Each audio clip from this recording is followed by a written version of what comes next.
morning, everyone. Welcome to our 12 days of systems to move you from ideas to actions. I'm very sorry that I can't be with you in person today doing this live. After we scheduled these trainings, I ended up with a important doctor's appointment that I have to be at today. So I will not be live, but I took the time to record this for you last night so that I can cover this in detail. If you have any questions, feel free to save them. I will be back tomorrow for our Tuesday session live at 9 a.m. And I will make sure that I cover any questions that you may have had about today's class tomorrow before I get started. And again, I apologize. I do have one more appointment. It comes up on Thursday. I should still be teaching Thursday morning. We'll leave after that for our appointment, but then I will be gone on Friday. So our Friday class, we're actually going to reschedule for the 26th, which is a Tuesday, I believe, that we originally didn't have a class. So I'm just going to bump it to the 26th. So anyways, let's get started with our 12 days of systems to move you from ideas to action. Day one, the database holds your key to your future, the key to your future. So let's get started. So learning objectives today are that number one, do the math, right? We're going to learn how to figure out the existing value of your database. Number two is we're going to determine the opportunity, or we're going to learn how to identify what the financial opportunity is in your existing database so that you're going to know how much you need to grow it to be able to reach your goals. Number three, the method. We're going to go over some of the best practices to maintain your database. And number four, we're going to touch on how to be thinking and building systems and processes to create an experience for the contacts in your database. All right, so let's dive in. So what's the cost to replace your database, right? So if you lost all of the contacts today and you didn't want to spend the next 10 years of your life rebuilding your database, what would it cost you to replace your database immediately? Right? So that's what we have to figure out first. So first we need to identify how many contacts you have in your database. We're not going to include those contacts from like bulk ads. Like if you've have a farm and you've downloaded that entire list and thrown it into your database, we want to count actual people, right? So maybe those that would identify that you have like a name and contact information for. So ideally either like a phone number or an email address, right? Those in our farm, we probably have a name and an address, but we don't have a way to actually like contact them and reach out to them except to send them mail. So I would count the contacts in your database as those with a phone number and or an email address. Okay. Then you need to figure out your cost per lead. So if you were going to buy those leads to replace what you have, right? Our whole database just got trashed. We lost it. What would it cost to replace those tomorrow? If you have your own data, you can use your actual numbers. So if if you're running like ads or buying leads from like a realtor or a Zillow or something like that, then you can use your actual number of cost per lead. If you don't have your own number, then the industry average right now is $20 per lead. It's a little higher for seller leads, a little lower for buyer leads. We hit that average at about $20 per lead. So for our example today, that's what we're going to utilize. And then finally, what you'll need to do as well is you need to identify the annual multiplier, or how long will your database give you transactions if you continue to stay in it and work that database. So on average, that's going to be 3 years. So our average cost per lead is $20. And on average, if you worked your existing database without adding anybody to it or anything, it's going to work for 3 years. Okay. So let's move on and I'll show you what this looks like. All right, so we're going to use a conservative estimate of 500 contacts in your database, right? I mean, some of you are thinking, gosh, I only have 100 or 250, but let's think about it. If you opened up your phone right now and went to your contacts, looked at how many contacts are in your phone, you probably have more than 200 contacts, right? Most of us have more. So if you took all your contacts from your phone, previous jobs, contacts on social media, your neighbors, etc., you probably have closer to like 1,500 contacts. So we're going to use a conservative number of 500. In case you're like, Amy, I only have 100 in my database, all those people should be in your database, right? Anybody you know should be in that database. So let's use 500. We're going to use that average cost of $20 per lead if we're going to buy them to replace, and 3 years of opportunity from your existing database. So you would take 500 leads times $20 per lead. That's $10,000. And if we figure 3 years for our annual multiplier, so we're going to multiply 10,000 by 3 for a total of 30,000. So the current value of your database is $30,000. So, right, so that's your asset. And so are you treating your database like it's worth $30,000? Right? And why is that important? If we were to take our database, if we were to decide, hey, I'm done with real estate, I'm getting out, and we wanted to sell that to somebody else, that's an asset that we can sell. You're probably not going to sell it for $30,000, but you can absolutely use that as value to be able to sell it or be able to collect referrals off it in the future. And again, we're looking at it as an asset and the cost of replacing our current database. Okay, so that's only at 500. Right? So as I said, most of us, if we're being honest and putting all of our contacts in the database, you should have a lot more. If you had 1,500 contacts in your database would be worth closer to $90,000. Right? And that's why I'm always saying, if you attend any of my trainings in the past, I'm always saying, dig into your database first, right? There's money in that database. It's like a gold mine. So you need to dig into that database to extract that money. Okay. So we need to figure out what a conversion ratio is so we can do this next step.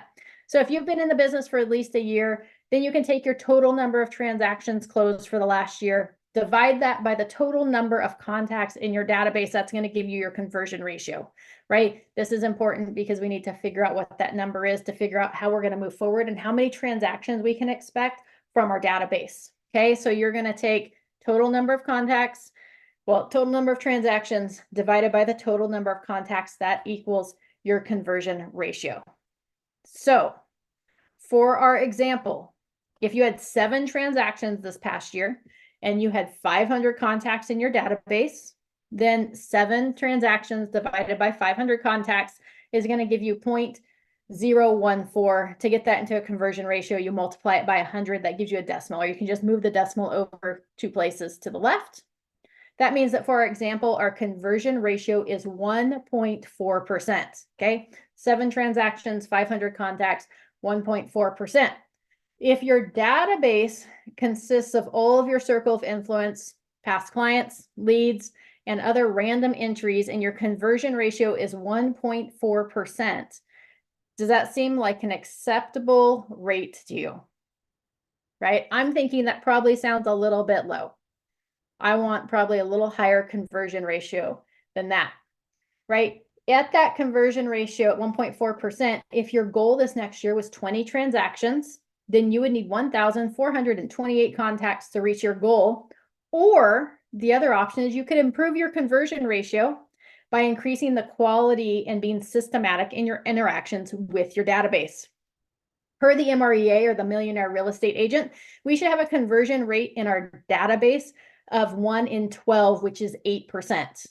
Okay, the Millionaire Real Estate Agent, that MREA says that, hey, for every 12 people in your database, if you're systematically reaching out to them with at least 36 connections a year, right, quality, systematic, then that should bring us 1 transaction per year for every 12 people in your database. Okay, we're going to dive into those connections and what that looks like more tomorrow, okay, when I'm back live and in person. But let's look at this. So if we did become more systematic in our interactions, we increase the quality of our interactions with our database, we could move that conversion ratio. So instead of just adding more contacts in and keeping it at 1.4, let's bump it up. So as I previously mentioned, the MREA says that we should be at least at 8%, but I'm going to be a little bit conservative and say that if maybe we were able to increase our conversion ratio to 4%. Does 4% sound a lot better than 1.4%? I think so, right? It gets us halfway to what it says the standard should be. So at a 4% conversion ratio, we could be at our goal of 20 transactions with our existing database of 500, right? Goal of 20 divided by 4% is 500 total contacts. Okay, so it's a lot easier to reach our goal if we're increasing the quality and being systematic in those contacts. So this also means that we have a lot of opportunity in our existing database. So let's look now at what your lost income opportunity is by not digging into your database. If our potential at 4% is 20 transactions, and let's say our average commission is 13,750. So the way that I got that average commission was I figured looking at an average sales price of 550,000. That's pretty conservative in the Northern California area. But let's say, it's an average sales price of 550,000 and a 2.5% average commission. That's where we get that 13,750. And that gives us a total income potential, right? 20 transactions times 13,750, total income potential of $275,000. Who would like to make $275,000 in 2024? Raise your hand, right? I know that sounds fabulous to me, right? So based on our example earlier, we said that we closed 7 transactions using our average commission. This would mean that our gross commission would have been around 96,250, just based on averages. Okay, so 275,000 was our income potential minus the 96,250 of earned income commissions or earned commissions. That means we left $178,750 on the table by not working our database appropriately. Okay, could anybody use an additional $179,000 in income? Right? Who couldn't, right? And remember, I said that was based on 4%. The MREA says that we should be at least at 8% conversion. So, and the new numbers, just so you know, are leaning closer to a 10% conversion ratio. It's saying, hey, 1 in every 10 in your database should yield you a transaction. But we're just using 1 in 12, and then we cut that in half. Okay, so that's your missed opportunity by not effectively working your database. So if you're paying for leads, you're working open houses every weekend and you're failing to dive into that database, or you're afraid to put all those contacts in your database and actually call them from your phone or social media or previous jobs, you've got so much missed opportunity. You're leaving so much money on the table, right? So, number 1, please have a database. I can't stress that enough. There's so many options available. Just put them into a database.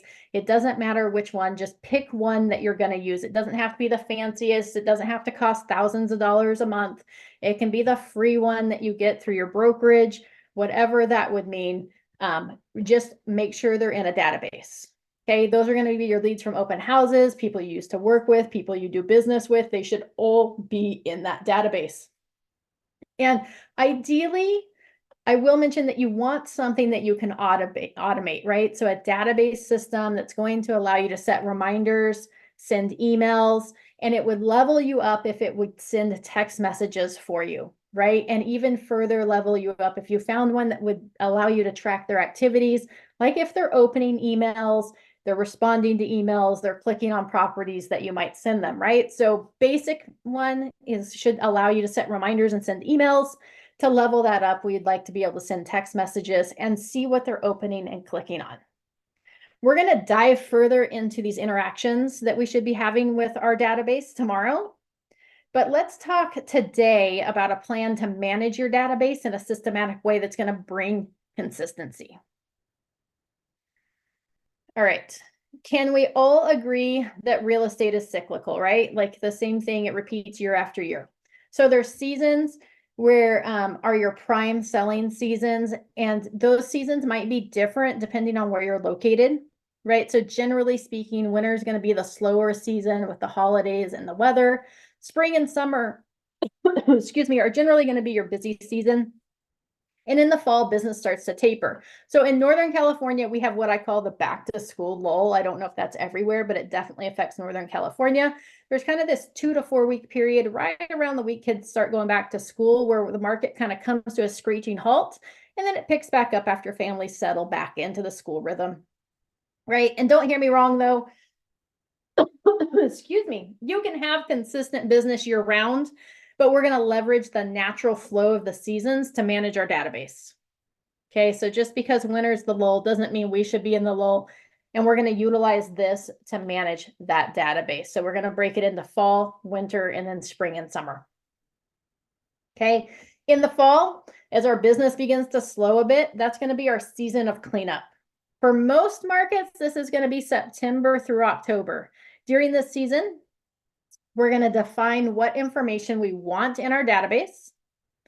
We are going to find the contacts that are missing that information, and we're going to create a plan to get our database in its tip-top shape. Okay.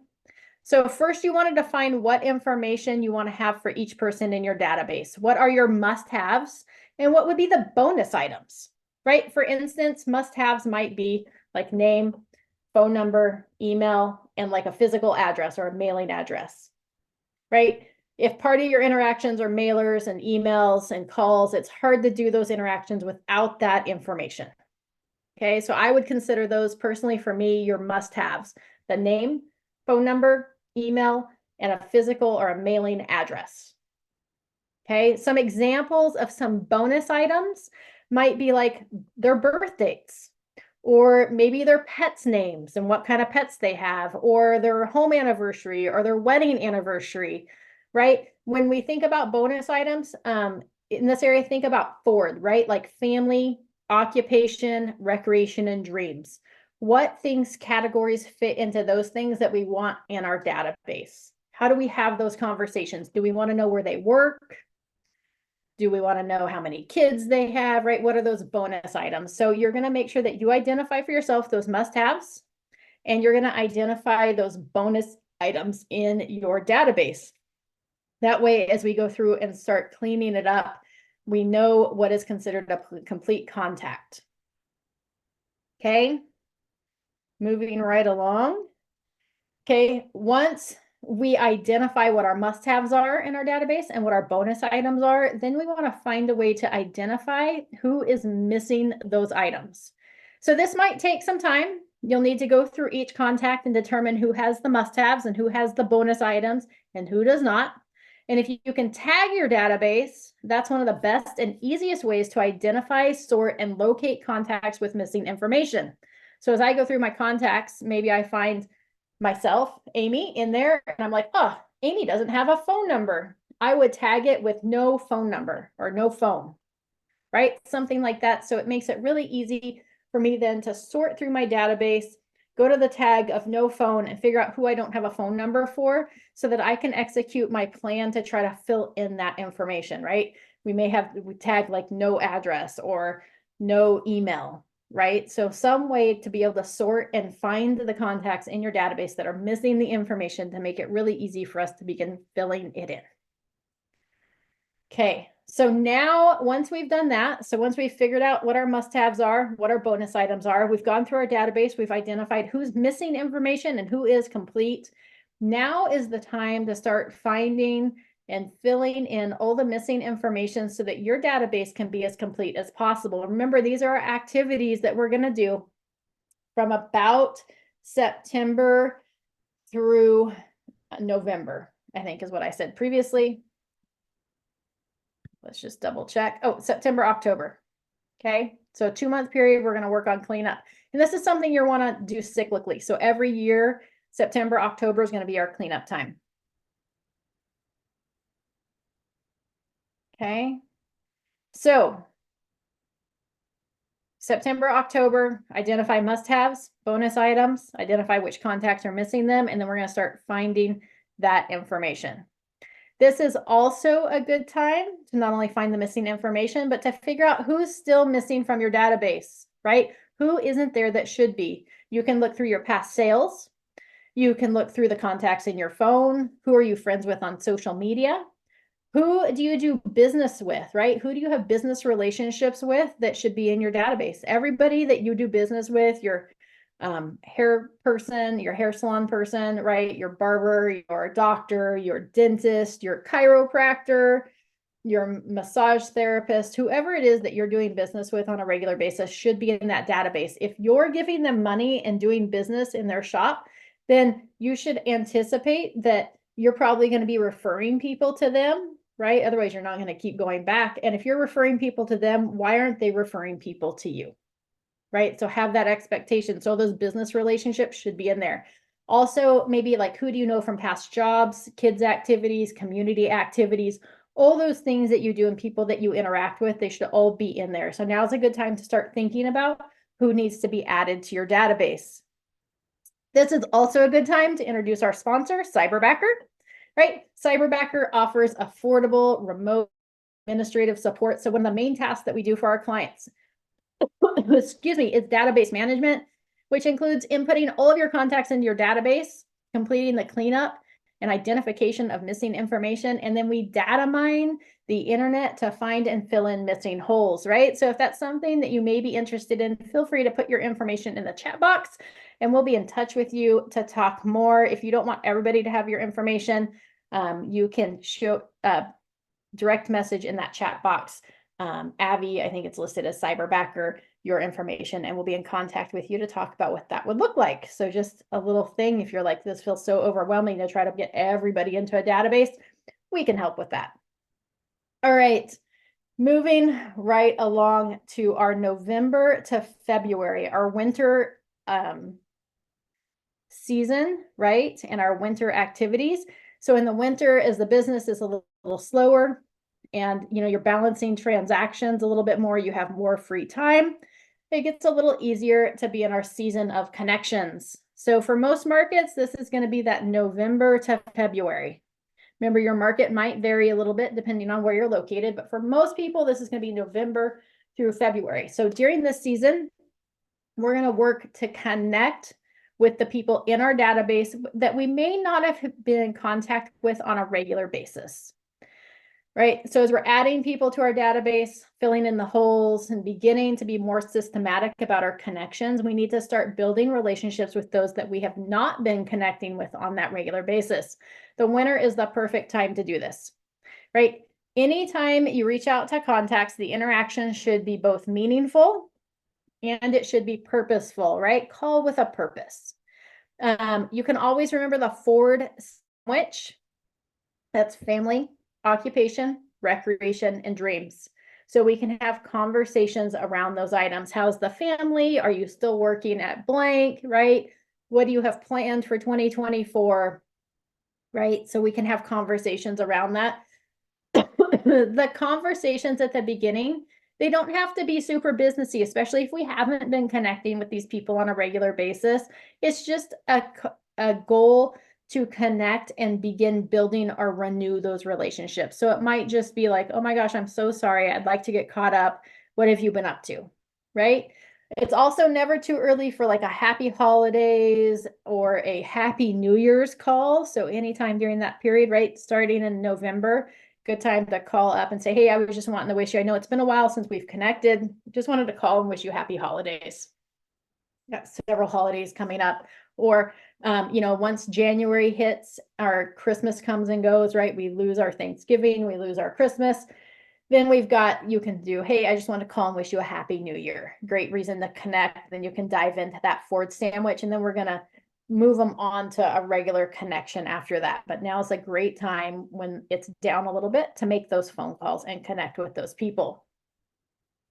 The winter is also a perfect time to start with the pop by schedule, host an event, or send out cards, right? Excuse me. We're going to dive further into our systematic interactions tomorrow. But you could start by, if you've ever heard of pop buys, that's where you drop something off on their doorstep, right? So you could drop off a pumpkin or a roll of wrapping paper or a holiday wreath. It's a great way to connect with that inner circle during the winter season. You could host an event, something like photos with Santa, a coat drive, hot cocoa bar, pie delivery, or pie pickup. Great way to leverage the season to connect with your people in person. And again, holiday cards. And I'm going to be honest, Christmas cards are not my favorite, right? But you could always send out a happy New Year's card, Thanksgiving cards, or maybe even happy winter solstice, right?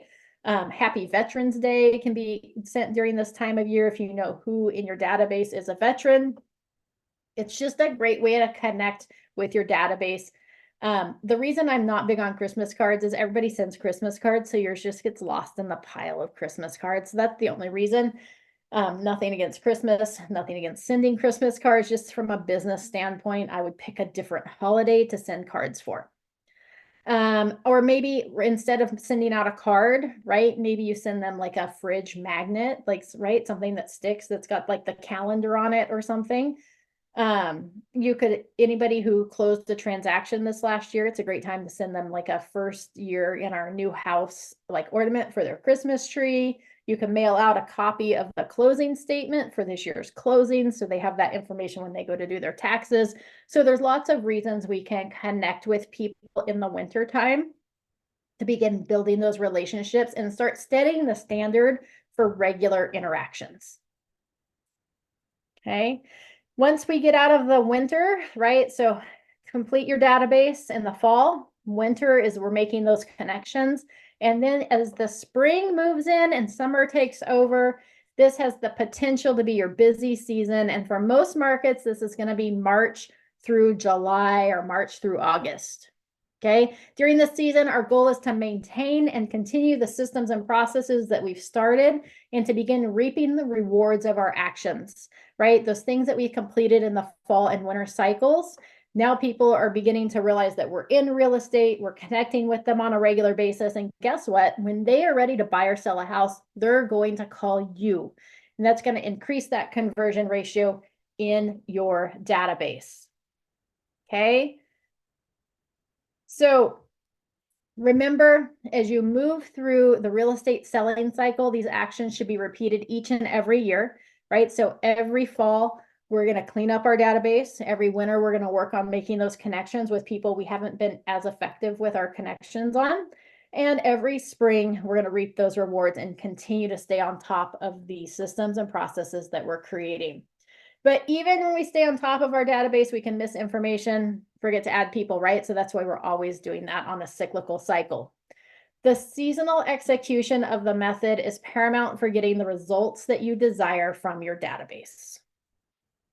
Okay, so just make sure that you mark your calendars so that you're following the system each and every year.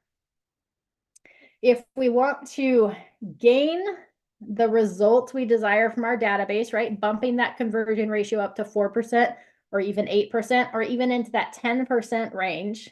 We want to think about and focus on creating an experience. Okay, we don't just want to transact with people from our database.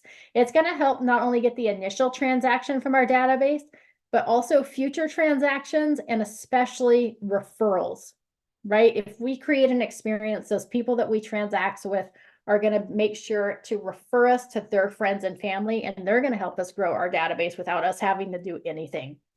So there's 3 ways that we can create an experience. One is by creating a standard of excellence, just making it our standard practice.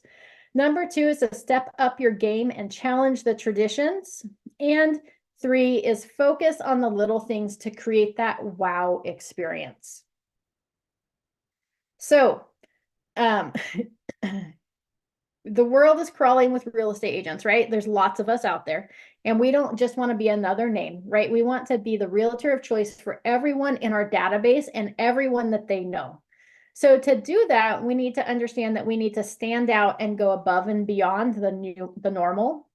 And this isn't just during the transaction, but also before the transaction and after. So the best way to do this is going to be to create systems and processes that are repeatable, duplicatable, and scalable so that they can easily be continued as your business continues to grow. This allows us not just to have a single excellent transaction, but a system in place to easily duplicate that experience over and over again for each client. Also, if we have a written system or process, it makes it easier to continually tweak it to improve it. It's super important that you do take time to develop your systems and processes and that you put them in writing so that you know you can execute it each time you have somebody new in your database. Okay, we want to stand out.